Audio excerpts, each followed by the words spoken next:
And hi everyone. It's really a great pleasure to be with you. And today, talking about women place in the climate change. It can be in the negotiation. It can be in the ground. It is very important to understand that women have a big role to play, and they always play this role.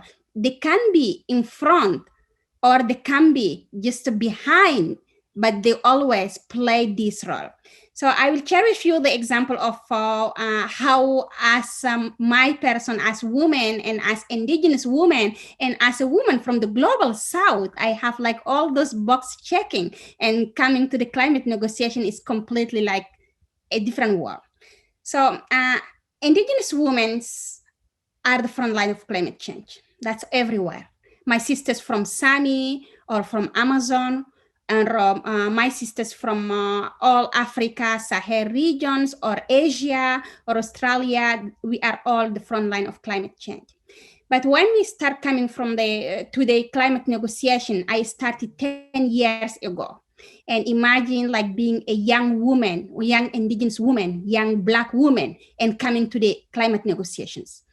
My first day got so frustrated because I'm seeing that people running everywhere, but ignoring that there is someone there, ignoring that there is a person, a human being that is there.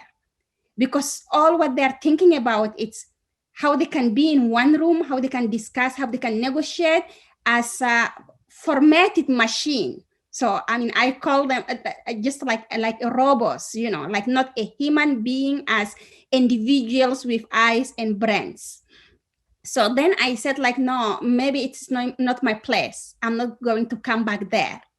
And then I found other Indigenous women who come to the same negotiations, but who was struggling and then saying, if we do not join our voices, we cannot be heard. So we need to be there. Imagine you are here to understand that. I discussed with my sisters from Uganda, Margaret, that I will never forget. 10 years ago, she was a parliamentarian, but she just like say, listen, Hindou, if you are not here, you cannot see it. And imagine the hundred and thousand of women who are at the community level, who are not gotten this chance, who do not get consult to this negotiation at all. So you need to be there to represent them voice and to tell them the realities. So it's encouraged me to come back to the climate negotiations. And today, I know that she is completely right. We need to be there physically. We need to present our voices, and we need to discuss. So when I started to come to these climate negotiations, I didn't miss any of intersessional or any of COP meeting. And people are telling me, why are you always going there?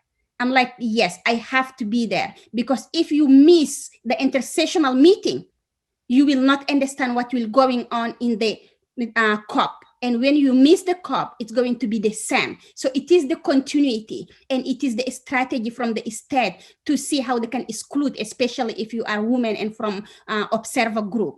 So that's made me, when I become the co-chair of the International Indigenous Peoples Forum on Climate Change, it's helped me to make the voice as a woman, using it as a positive part. I give you the examples.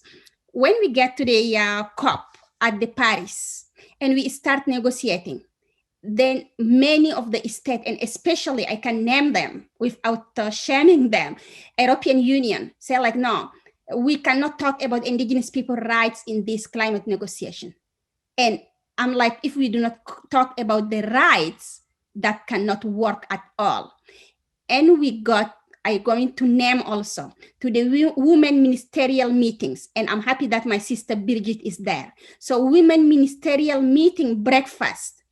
And I approach the ministers there and talk to them about how the things are going, how we are getting marginalized and excluded. And all those women come in solidarity. They say, listen, we are going to talk them. Come and see us after this meeting. And after this meeting, immediately it's make a magic. Then it's changed completely. And then they start coming and listening to us. And at that time, I understood you can be a woman, but if you come in solidarity, you can change the game. But you can be a woman if you are not in the different level, you cannot change. So we got a ministerial women who help an indigenous women, and then that's fill the gap to make the voice of the entire community and people to be listened in these climate negotiations. So just to these examples, I end by one another example of how including women can make a change. At the international level, this is a big game.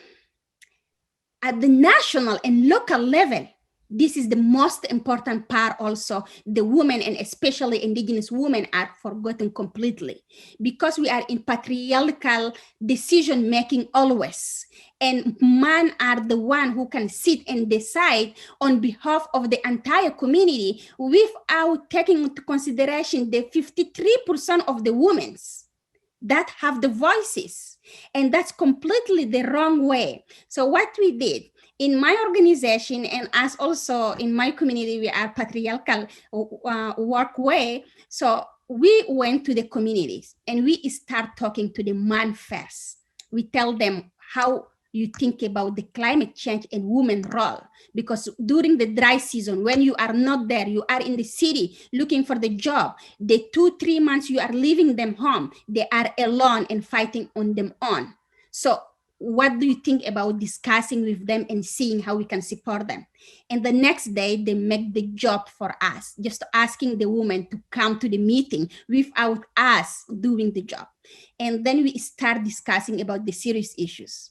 The anecdote behind, they just like come say like, oh, you come and make revolution in our women.